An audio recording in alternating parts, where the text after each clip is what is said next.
السلام عليكم ورحمة الله وبركاته. أعوذ بالله من الشيطان الرجيم. بسم الله الرحمن الرحيم. إذا زلزلت الأرض زلزالها وأخرجت الأرض أثقالها. صدق الله العظيم.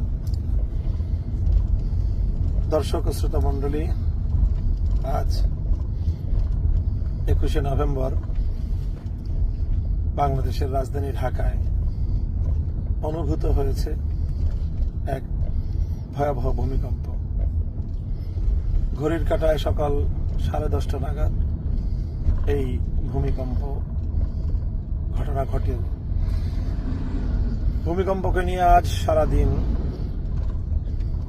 সামাজিক যোগাযোগ মাধ্যম সহ গণমাধ্যমগুলোতে নানা ধরনের সংবাদ এবং বিশ্লেষণ ঘুরছে ফিরছে এবং আমরা সকলেই একে অপরের সাথে এই বিষয়ে নানা ধরনের মতামত আদান প্রদান করছি। ঠিক যখন ভূমিকম্পটি অনুষ্ঠিত হয় আমি তখন শুয়েছিলাম। গত রাতে গভীর রাতে বিছানায় যাওয়ার সুযোগ হয়েছিল। ফজরের সালাত আদায় করার পর আবার দ্বিতীয়বার সকালবেলা বিশ্রামের জন্য ঘুমাই। 10টার পর ঘুম ভেঙে যায়। ঘুম ভাঙার পর আরো কিছু সময় বিশ্রামের জন্য তখন আমি বিছানায় শুয়েছিলাম। এমন সময় ভূমিকম্পটি অনুভূত হয়। ঘরে আমি একাই ছিলাম ওই সময়টা। ভূমিকম্পটা অনুভূত হওয়ার সময় আমি ঠিক তৎক্ষণাৎ অনুভব করে আমি খুব বেশি একটা আলহামদুলিল্লাহ আতঙ্কিত হইনি। আমি তৎক্ষণাৎ খাট থেকে উঠে বিছানা থেকে উঠে আমার ঘরের যে জায়গাটা পিলার, সেই পিলার বরাবর এসে দাঁড়িয়ে গেলাম।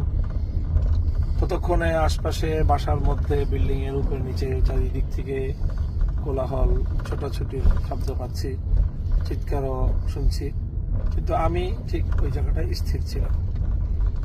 এভাবেই ভূমিকম্পের সময়টুকু কেটে যায়।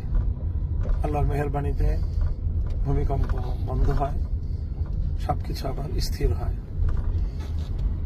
বাংলাদেশে স্মরণকালের একটি ভয়াবহ ভূমিকম্প আজ অনুষ্ঠিত হয়।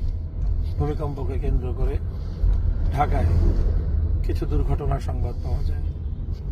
কিছু দেয়াল ভেঙে, কিছু রেলিং হেলে পড়ে এখানে কয়েকজন মানুষের প্রাণহানি ঘটে। আল্লাহ পাক রব্বুল আলামিন তাদেরকে মাফ করে জান্নাত নসিব করুন। ভূমিকম্পের সময়